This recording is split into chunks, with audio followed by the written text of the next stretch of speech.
नमस्कार, स्वागत है आपका सत्यहिंदी.com पर। मैं हूं नीलू व्यास और एक बार आपके साथ फिर से जुड़ रही हूं आपके पसंदीदा कार्यक्रम आज का एजेंडा को लेकर।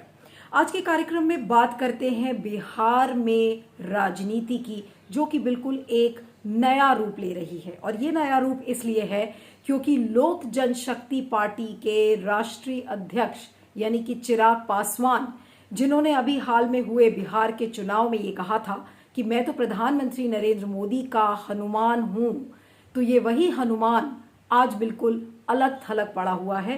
क्योंकि जो उनकी पार्टी है लोक जनशक्ति पार्टी, उसमें 6 लोकसभा के सांसद थे, जिनमें से 5 ने अपने आप को बिल्कुल अलग किया है। और ये जो अलगाव हुआ है, ये किसके कहने पे हुआ है?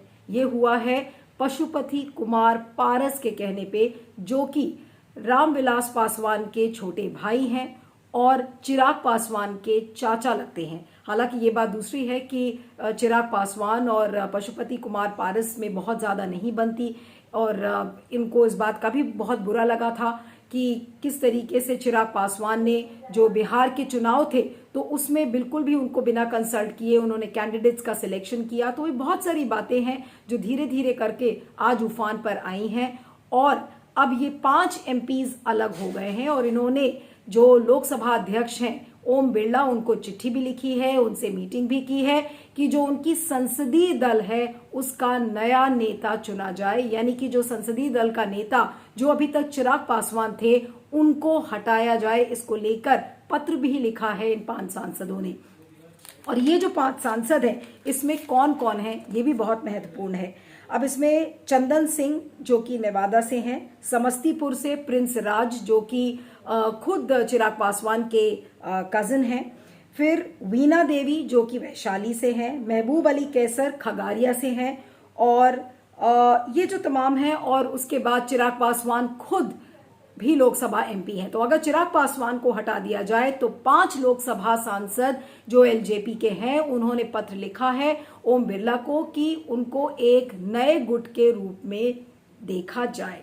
तो अब सवाल ये उठता है कि ये अचानक तो नहीं हुआ, इसके पीछे नीतीश कुमार का गेम प्लान बताया जा रहा है। और नीतीश कुमार का गेम प्लान अभी से नहीं, बहुत समय से वो इस चीज पर काम कर रहे थे। अब आपको बताते हैं कि कैसे। नीतीश कुमार, ये बताया जा रहा है कि पशुपति नाथ पारस को नीतीश कुमार ने, जो सूत्रों से खबरें हमें पता चल रही हैं कि नीतीश कुमार ने पशुपति कुमार पारस को ये कहा था कि उनको केंद्रीय कैबिनेट में एक जगह मिलेगी। और इसके बाद नीतीश कुमार 2 लोगों के संपर्क में लगातार थे, एक जो कि खुद रामविलास पासवान के दोनों रिश्तेदार हैं, पहले महेश्वर हजारी और दूसरे ललन सिंह। ललन सिंह सबको पता है कि राजीव रंजन सिंह मुंगेर के एमपी हैं, और उनके थ्रू ये सारी रचना नीतीश कुमार की गढ़ी जा रही थी कि किस तरीके से जो लोक जनशक्ति पार्टी के जो लोकसभा सांसद हैं उनको तोड़ा जाए, और तोड़कर या तो उनका विलय किया जाए या फिर उनको जेडीयू में मर्ज कर दिया जाए। तो एक तरीके से अगर आप कहें तो जिस तरीके से बिहार के चुनाव में नीतीश कुमार बिल्कुल अलग थलग पड़ गए थे, क्योंकि बीजेपी ने जो चिराग पासवान है उन्होंने बिल्कुल एक सोलो लड़ाई लड़ी थी, अकेले कॉन्टेस्ट किया था, और जो अपने आप को प्रधानमंत्री का हनुमान तो बताते थे लेकिन नीतीश कुमार पर सीधा हमला करते थे, जिसकी वजह से जेडीयू को बहुत भारी नुकसान झेलना पड़ा जो 2020 का विधानसभा चुनाव था। और एक तरीके से जो नीतीश कुमार की जो इतनी खस्ता हालत विधानसभा चुनाव में हुई, उनके पार्टी की हुई, वो चिराग पासवान की देन है। वो बात दूसरी है कि उनके पार्टी से सिर्फ एक ही व्यक्ति एमएलए बन पाया, उनको एक ही सीट मिली, लेकिन उन्होंने जेडीयू का जिस तरीके से नुकसान किया था, आज उस नुकसान की भरपाई यानी कि वो बदला आज नीतीश कुमार ने ले लिया है, क्योंकि चिराग पासवान अब बिल्कुल अलग थलग पड़ चुके हैं। और ये बताया जा रहा है कि पशुपति कुमार पारस को नीतीश कुमार जिस तरह से जीतने की कोशिश कर रहे थे, और ये पूरा जो बातचीत का जो क्रम है वो महेश्वर हजारी और ललन सिंह के थ्रू ये नीतीश कुमार ने ये काम किया है, जिसकी वजह से आज लोक जनशक्ति पार्टी 2 हिस्सों में बंट गई है। ये वही पार्टी है जिसको एकजुट होकर और बिल्कुल एक साथ सबको ले चल के रामविलास पासवान अभी तक जिंदा थे, लेकिन उनकी मृत्यु के बाद ऐसा लग रहा है कि चिराग पासवान सबको एक लेकर नहीं चल पा रहे हैं। तो आज पार्टी बिल्कुल टूट गई है। आपको बता दें कि जो लोक जनशक्ति पार्टी के इनसाइडर्स हैं, यानी कि जो अंदर के लोग हैं जिन्होंने ऑन रिकॉर्ड बात नहीं की है, उन्होंने 2-3 चीजें आज मुझे बताई। जैसा कि सबसे पहले जो बात उन्होंने कही है वो कहा कि चिराग पासवान में चुनाव के बाद, यानी कि बिहार विधानसभा चुनाव के बाद इतना ज्यादा अहंकार हो गया था, पार्टी के कार्यकर्ताओं से वो नहीं मिलना चाह रहे थे। उन्होंने ये वायदा किया था कि जब विधानसभा चुनाव खत्म हो जाएंगे तो पूरे राज्य में वो अलग अलग कार्यकर्ताओं से जाएंगे, मिलेंगे, लेकिन उन्होंने ऐसा नहीं किया। और जब लोक जनशक्ति पार्टी के जो अकेले एमएलए थे, जब उन्होंने जेडीयू ज्वाइन किया, यानी कि जब जनता दल यूनाइटेड उन्होंने ज्वाइन किया, तब भी चिराग पासवान ने जो खतरा था उसकी घंटी उनको सुनाई नहीं पड़ी। और आज यही वजह है कि सिर्फ एमएलए ही नहीं बल्कि 6 एमपीज में से, 6 सांसदों में से आज 5 सांसद बिल्कुल अलग हो गए हैं और चिराग पासवान बिल्कुल अकेले पड़ गए हैं। और जैसा मैंने आपको बताया कि ये जो सारे सांसद हैं, इन्होंने ओम बिरला को जाकर मिले हैं, पत्र लिखा है, और जो संसदीय दल का जो नेता है, दूसरा नेता भी नियुक्त करने की बातें कही गई हैं। लेकिन आज सवाल ये उठता है कि लोकसभा चुनाव में जो 2024 के हैं उसमें क्या हो रहा है। बहुत सारी चीजें हो रही हैं और आपको ये मैं बता दूं कि सिर्फ लोक जनशक्ति पार्टी के ही संदर्भ से इस समय बिहार की जो पूरी राजनीति है वो नहीं देखना चाहिए, क्योंकि अगर लोक जनशक्ति पार्टी टूटती है तो एक तरीके से, जिस तरीके से पशुपति कुमार पारस को बिल्कुल एक अहम भूमिका में देखा जाएगा, हो सकता है कि वो जेडीयू में अपनी पार्टी को विलय कर ले। उनको अगर एक केंद्रीय कैबिनेट में अगर एक कोई पोर्टफोलियो मिलता है तो उससे जितिन राम मांझी, जो कि हिंदुस्तान आवाम मोर्चा के लीडर हैं, बड़े महादलित लीडर माने जाते हैं, तो उन्होंने भी अभी हाल में तेजस्वी यादव से एक मीटिंग की है, तेज प्रताप यादव से, और ये कहा गया कि हो सकता है कि वो महागठबंधन को ज्वाइन कर ले, क्योंकि जितिन राम मांझी को ये लग रहा है कि अगर पशुपति कुमार पारस अगर इधर आ जाते हैं, जेडीयू में आ जाते हैं, जिसका हिस्सा हम अभी तक थी, यानी कि हिंदुस्तान आवाम मोर्चा, तो उनको अपने अस्तित्व का खतरा भी दिख रहा है। उधर उपेंद्र कुशवाहा को लेकर भी तमाम अटकलें लगाई जा रही हैं कि हो सकता है कि उनको जेडीयू में एक बड़ा रोल मिल जाए। तो इस समय जो चीजें दिख रही हैं, तो बिहार की राजनीति में बिल्कुल एक तरीके से भूचाल नजर आ रहा है। लेकिन इस भूचाल के पीछे नीतीश कुमार का गेम प्लान बिल्कुल ऊपरी स्तर पर इस समय चल रहा है, जिसके बारे में बहुत सारे लोगों को नहीं पता है। वही नीतीश कुमार जिनके बारे में लोग बार बार उनको विपक्षी नेता ये कह रहे थे कि अरे 35 सीटों वाले मुख्यमंत्री क्या करेंगे, बिल्कुल चुप हो गए थे नीतीश कुमार, और उनके बारे में नहीं पता चल रहा था कि वो जेडीयू का अस्तित्व कैसे बचाएंगे।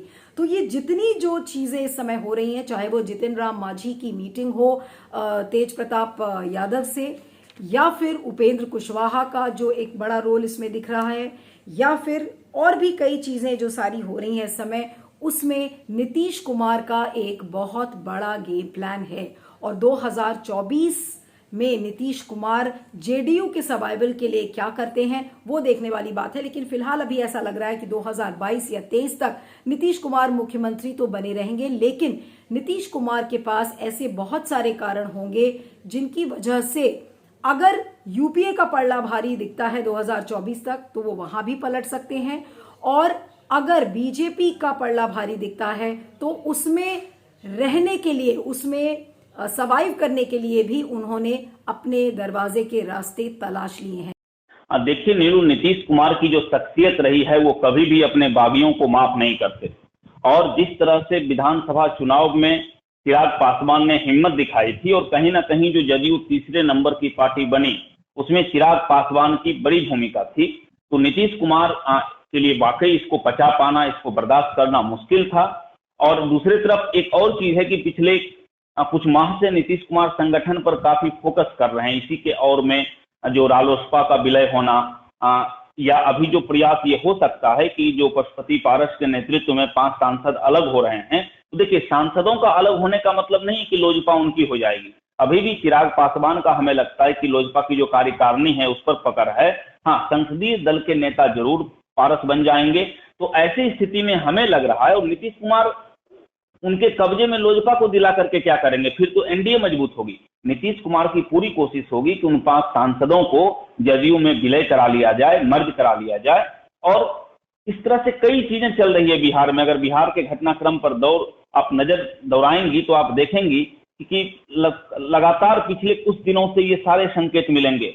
जिस तरह से पशुपति पारस अगर यहाँ पर आएंगे जदयू में और अपने 5 साथियों के साथ आएंगे, तो कहीं ना कहीं दलित नेता में मांझी साहब को भी खतरा लग रहा है, फिर तो दलित के नेता वो हो जाएंगे। तो अब आप देखिए, मांझी साहब जो है सो इधर तब तेज प्रताप से मिल रहे हैं, उधर उनका सॉफ्ट कॉर्नर हो रहा है। तो बहुत कुछ चल रहा है बिहार की राजनीति में। और नीतीश कुमार तो नीतीश कुमार हैं, उनको जितने भी लोग कमतर करके आंक रहे हैं, लेकिन उनको अपनी गोटियां चलनी बखूबी आती है। यानी कि वो नीतीश कुमार जिनको सब लोग ये कह रहे थे कि वो बिल्कुल 35 सीटों वाले मुख्यमंत्री हैं, उनका अस्तित्व खत्म हो गया है, तो वो पर्दे के पीछे ऐसी बहुत सारी चीजें कर रहे हैं जिससे कि बिहार की राजनीति न सिर्फ जिंदा रहेगी बल्कि बहुत सारे नए मोड़ भी दिखेंगे। अब वो पूरे जो गठबंधन कैसे बनता है, अभी आज 2021 ही है, आम चुनाव अभी 4 साल दूर है, तो उसमें ये देखना होगा, ऑलमोस्ट 3.5 साल दूर है,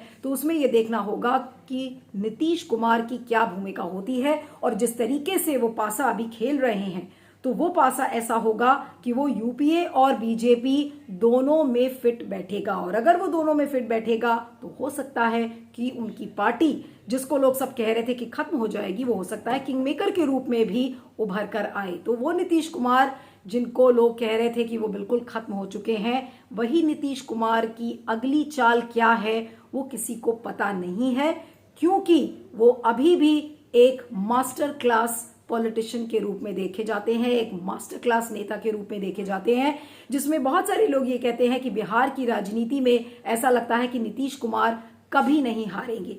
तो एक तरफ नीतीश कुमार की जीत है, नीतीश कुमार ने बदला ले लिया आज चिराग पासवान से, लेकिन चिराग पासवान की अगली चाल अब क्या होगी ये कहना बहुत मुश्किल है। लेकिन फिलहाल नीतीश कुमार ने जिस तरीके से उनसे बदला लिया है, तो चिराग पासवान बिल्कुल चारों खाने चित हो गए हैं और बिल्कुल अलग थलग पड़ गए हैं। और ऐसा लग रहा है कि अब उनके ही अपने लोग उनको छोड़कर चले जाएंगे। तो बिहार की राजनीति में एक बड़ा मोड़ है।